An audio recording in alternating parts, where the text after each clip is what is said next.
Perkenalkan, nama saya Alfiana, NPM 28 dari IKIP Budi Utomo Malang, Pendidikan Ekonomi. Baik, di sini saya akan menjelaskan tahapan-tahapan bagaimana efek pertambahan penawaran uang ke atas kegiatan ekonomi serta grafiknya.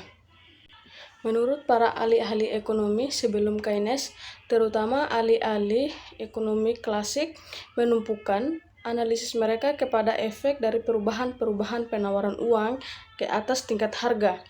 Teori keuangan ini boleh dibedakan dalam dua bentuk, yaitu teori kuantitas dan teori sisa tunai.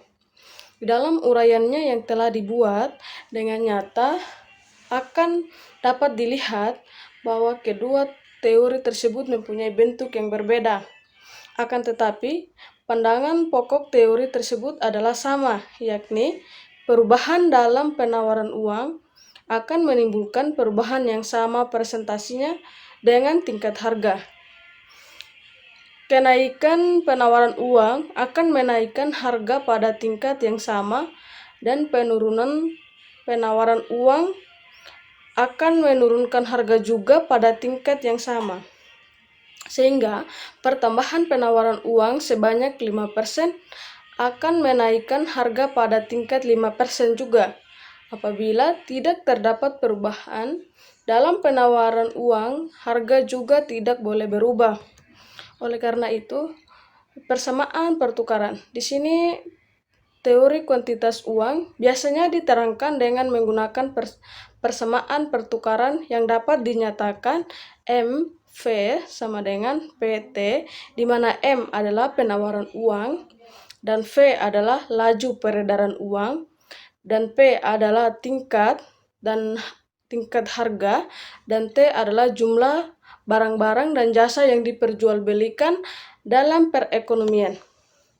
Di dalam persamaan tersebut, M diartikan sebagai penawaran uang dalam pengertian yang sempit dalam kurung M1. Ini berarti M1 dengan mata uang dalam edaran tambah uang bank atau uang giral, besarnya FV ditentukan oleh keseringan uang yang tersedia berpindah tangan dalam masyarakat dalam suatu tahun tertentu. Apabila penawaran uang yang digunakan sebanyak 5 kali untuk transaksi dalam setahun, maka nilai V adalah 5. Tingkat harga atau P memberikan gambaran tentang indeks harga atau tingkat harga umum dalam ekonomi tersebut. Adalah tidak mungkin untuk menunjukkan tingkat perubahan harga dari berbagai macam barang karena dalam perekonomian terdapat beribu barang dengan tingkat perubahan harga yang berbeda. Oleh karena itu, persamaan di atas diperhatikan hanyalah perubahan dalam indeks harga. Perubahan ini menggambarkan perusahaan rata-rata tingkat harga dalam perekonomian. Jumlah barang dalam ekonomi yaitu T yang mempunyai arti sebagai berikut. Ia memiliki nilai fiskal atau bukan nilai uang. Yang kedua, meliputi barang-barang jadi maupun barang-barang setengah jadi. Oleh karena itu, PT tidak sama nilainya dengan pendapatan nasional. Jadi, nilai PT itu lebih besar dari pendapatan nasional, karena ia meliputi nilai transaksi barang setengah jadi dalam uraian mengenai pendapatan nasional yang telah dijelaskan bahwa pendapatan nasional barang-barang jadi yang diproduksi dalam suatu negara ke satu tahun tertentu. Tahapannya itu ada dua, yaitu teori kuantitas uang. Teori kuantitas uang dapat diringkas sebagai berikut.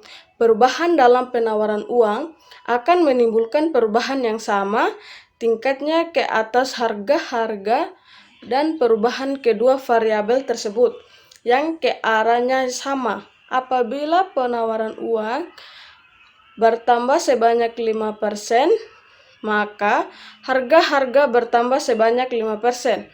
Dan apabila harga penawaran berkurang sebanyak 5%, maka harga-harga juga akan berkurang sebanyak 5%.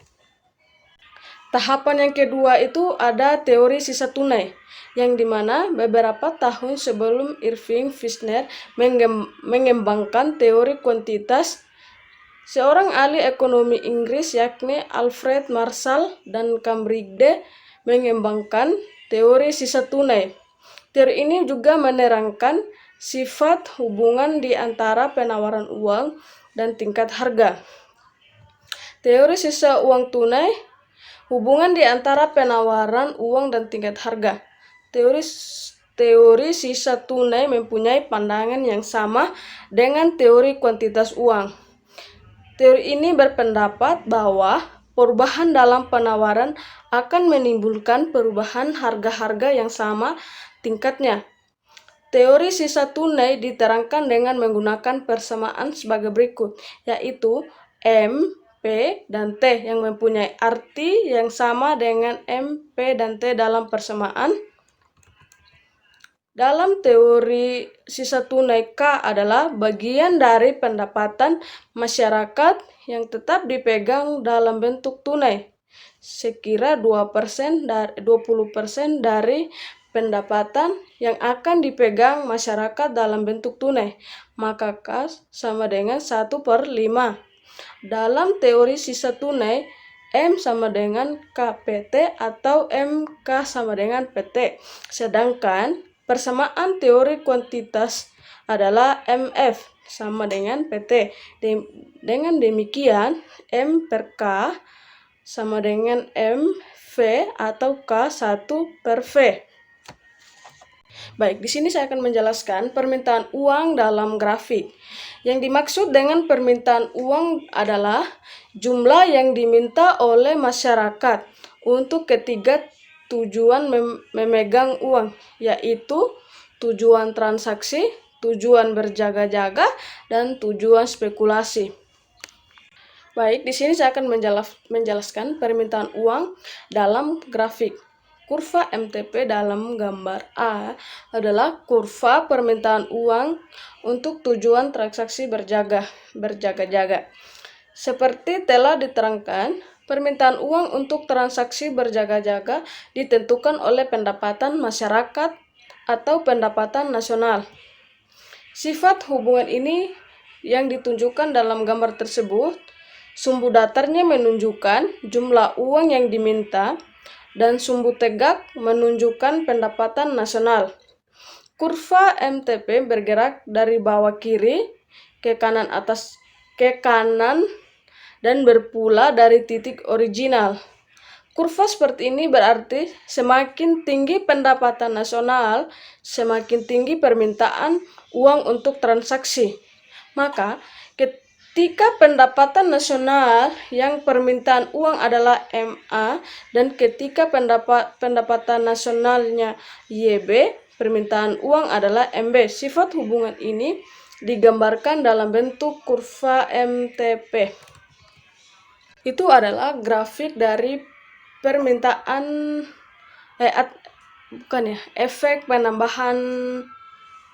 efek pertambahan uang ke atas kegiatan ekonomi.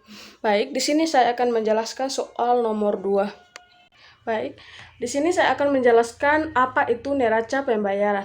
Baik, neraca pembayaran adalah catatan yang sistematik tentang transaksi ekonomi internasional antara penduduk negara itu dengan penduduk negara lain. Selanjutnya, kurs valuta asing adalah kurs yang merupakan harga atau nilai mata uang suatu negara yang diukur dengan mata uang luar negeri ketika berbelanja atau membeli barang di luar negeri.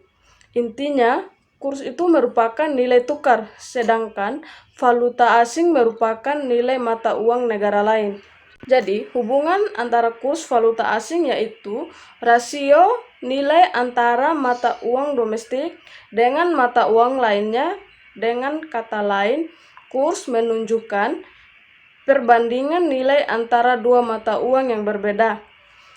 Neraca transaksi berjalan yang merupakan selisih antara ekspor dan impor barang dan jasa nilainya tidak sama dengan nol. Misalnya, nilai ekspor lebih kecil daripada impor, atau sebaliknya, nilai ekspor lebih besar daripada impor. Sedangkan nilai capital inflow sama dengan capital outflow dan nilainya selalu dalam satuan dolar Amerika. Misalnya untuk neraca pembayaran Indonesia, total nilai ekspor dalam dolar Amerika dapat dinyatakan dengan US dengan total nilai impor dalam dolar Amerika dinyatakan dengan USM. Sedangkan total nilai capital inflow dalam dolar Amerika dinyatakan dengan US CI dan total nilai capital outflow dalam dolar Amerika dinyatakan ESCO. Nilai tukar rupiah Indonesia terhadap dolar Amerika dinyatakan dengan kurs USD atau IDR, 1 unit rupiah per 1 dolar Amerika. Kurs USD dapat di kondisi awal adalah USD atau IDR yang kursnya mengalami perubahan. Untuk keseimbangan BOP adalah USD. Untuk mempersingkat penulisan, maka pembuktian matematisnya tidak diturunkan. Maka dari penjelasan saya tadi itu, hubungan neraca pembayaran dan kurs valuta asing itu yaitu sama-sama membuka transaksi internasional. Jadi, valuta asing itu mendorong adanya perekonomian terbuka untuk menambah devisa negara.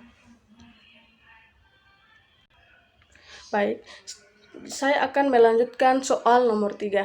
Strategi yang harus dilakukan pemerintah untuk menghadapi masalah efek dari globalisasi seperti ini adalah sebagai berikut. Yang pertama itu meningkatkan ekspor non-migas yang berasal dari hasil industri dan diverifikasi ke pasar tradisional, yaitu Tiongkok, Amerika Serikat, dan Jepang, dan negara-negara tujuan ekspor yang baru. Yang kedua itu, pemerintah juga harus mengurangi impor bahan baku atau penolong dengan mencari substitusi di dalam negeri. Yang ketiga, pemerintah harus mengurangi impor migas seiring kenaikan harga minyak bumi dengan mengoptimalkan program B20 dan seterusnya. Yang keempat, pemerintah juga itu harus mengembangkan diplomasi perdagangan bilateral dan multilateral, yaitu yang termasuk international roadshow yang mengenal produk-produk buatan Indonesia disertai dengan keaktifan mengikuti pameran-pameran internasional. Baik, di sini saya akan menjelaskan juga bagaimana cara mengatasi dari dampak negatifnya di era globalisasi. Yang pertama itu kita harus meningkatkan kualitas SDM di Indonesia.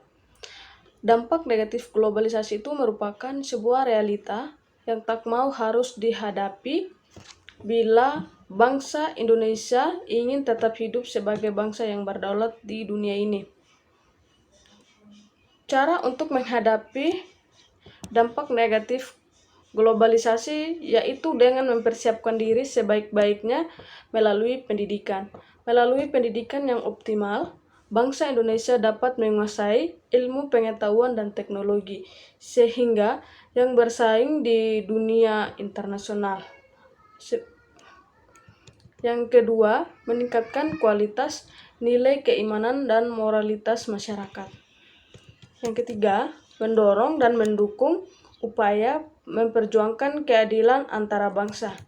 Sekian penjelasan dari saya, mohon maaf jika ada kata atau yang tidak berkenan, mohon dimaafkan. Selamat siang.